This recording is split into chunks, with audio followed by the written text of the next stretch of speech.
Kitang mga Pinoy, mga puso, mahilig mukaon bisan unsang klase nga sudan.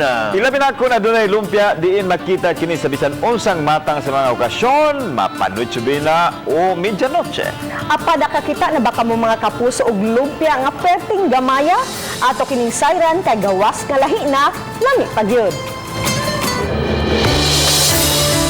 Sa mga nagkalain-laing okasyon o bisan ordinaryong adlaw lang, lami yung isudan ang lumpia.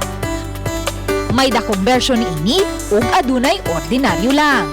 Apan pinalahi ang lumpia nga giserve ni ining usa ka kananan sa may basak Sugtungan Road sa Nagbayan sa Lapu-Lapu tungod kay hilabihan ni ini kagamay.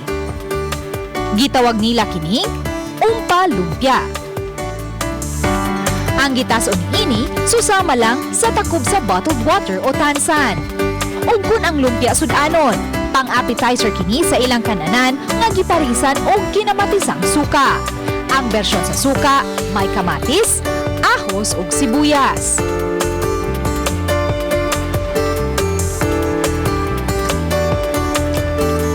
Lahi og lami siya.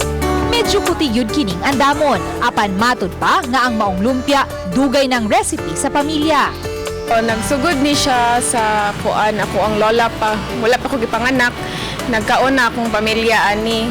So sugod pagkabata, mo na jud imong naandan every time family gathering.